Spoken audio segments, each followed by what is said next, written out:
Vamos lá então para a nossa quinta aula.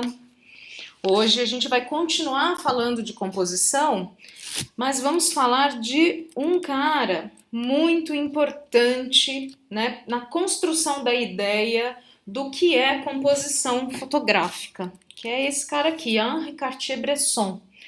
Então, essa é uma das fotos mais famosas do Bresson, ok? Bom, vamos lá. Vamos começar com a frase mais conhecida dele, né, gente? Fotografar é colocar na mesma linha a cabeça, o olho e o coração. O que será que ele quis dizer com isso? Vamos pensar.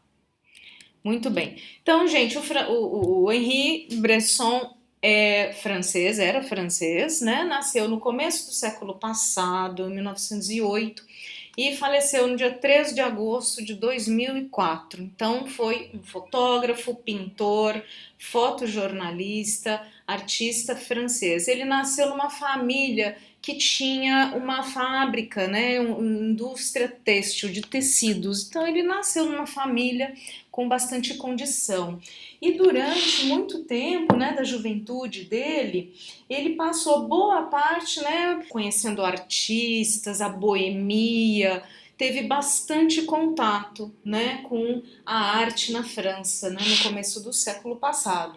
Então, gente, quando ele era criança, ele ganhou uma câmera que foi lançada naquela época chamada Brownie, que é uma câmera pequena e que a revolução na época dessa câmera, ainda em filme, tá, gente? Não tinha nada digital, digital é uma coisa super recente, tá? E era uma câmera que o interessante dela, a revolução dela, era que qualquer pessoa conseguia fotografar com ela sem precisar dar foco e sem precisar fotometrar, sem precisar se preocupar com a luz, certo? E com o foco. Então foi uma câmera que na época democratizou o acesso à fotografia de certa forma, né? Porque permitiu, né, que qualquer pessoa saísse pelas ruas com essa câmerazinha, né, fazendo foto. Então, gente, a Brownie ela foi tão revolucionária naquele momento que o slogan dessa câmera era: você aperta o botão e nós fazemos o resto. Então, uma câmera portátil, pequena, simples de fotografar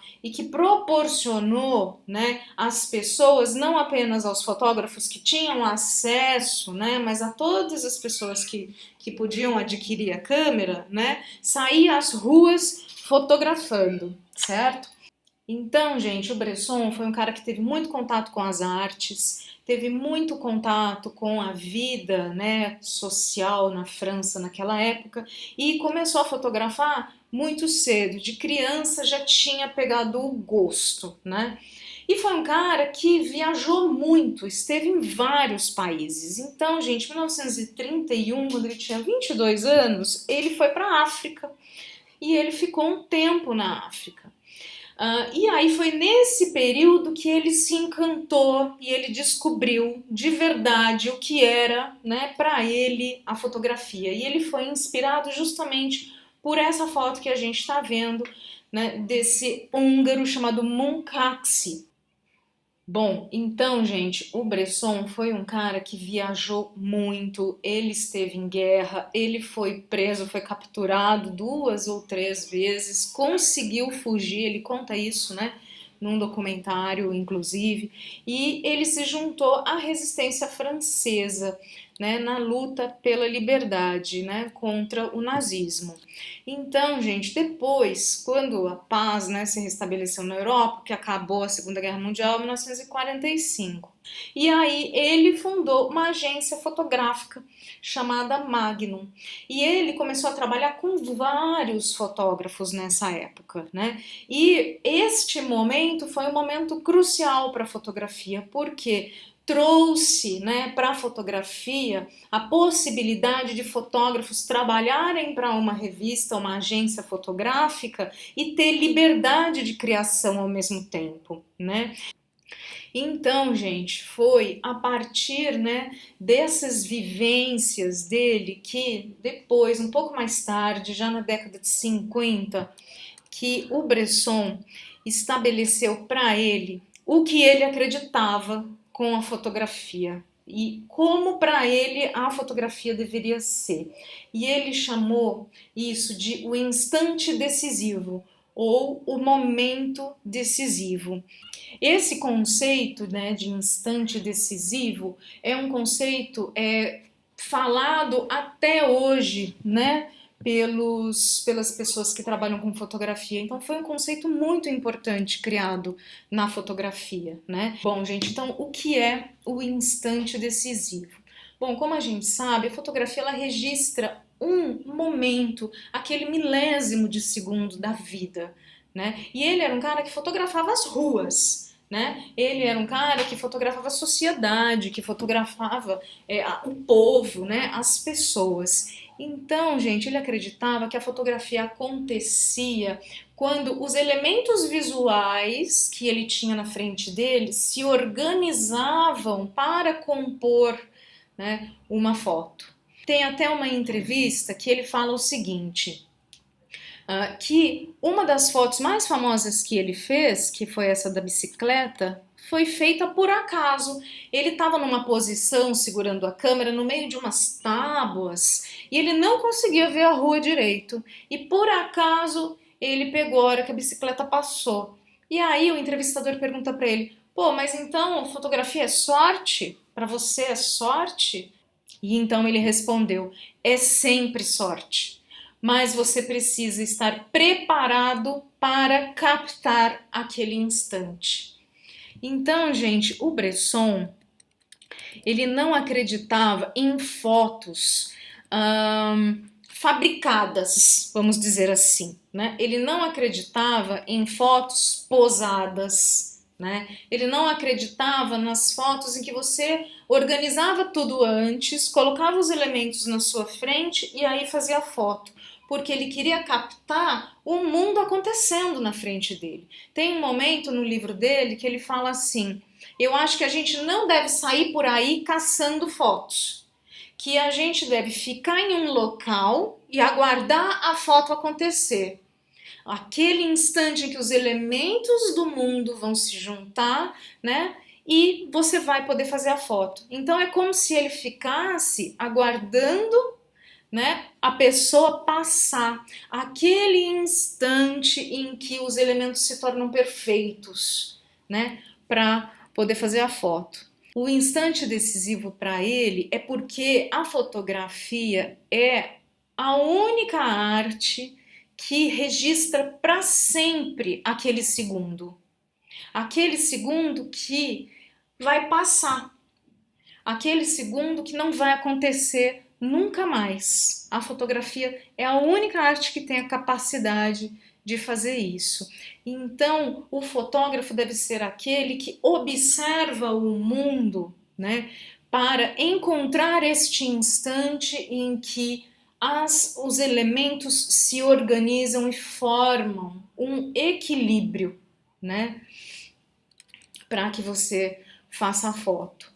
Então, gente, eu quero que vocês observem essa foto, né? Olhando para ela hoje, parece que esse pessoal tá com pau de selfie, né? Mas não é. Esse foi o evento de coroação do rei Jorge, né, em Londres. E ele foi chamado para fotografar. E quando ele olhou toda aquela pompa, toda, né, aquela coisa da corte, né, dos reis e das rainhas, ele não se interessou por aquilo. Por quê? Porque ele se interessava em fotografar o povo, em fotografar as ruas, a vida acontecendo, né? E aí ele não fotografou a coroação do rei Jorge e fotografou as pessoas. E, gente, o que acontece? As pessoas estão segurando espelhos, porque a coroação estava acontecendo aqui atrás e as pessoas não conseguiam ver. Então era um costume da época colocar esses espelhos nesses que seriam paus de selfie para poder enxergar a coroação acontecer.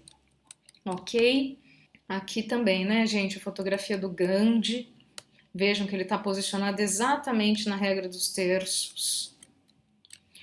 Aqui, ó, acho que essa foto expressa bem o que ele quer dizer com um momento decisivo, né? Ele capturou o pulo, né, das moças aí nessa parada.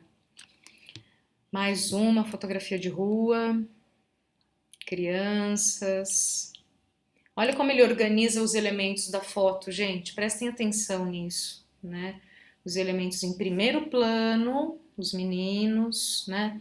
E os elementos do plano ao fundo.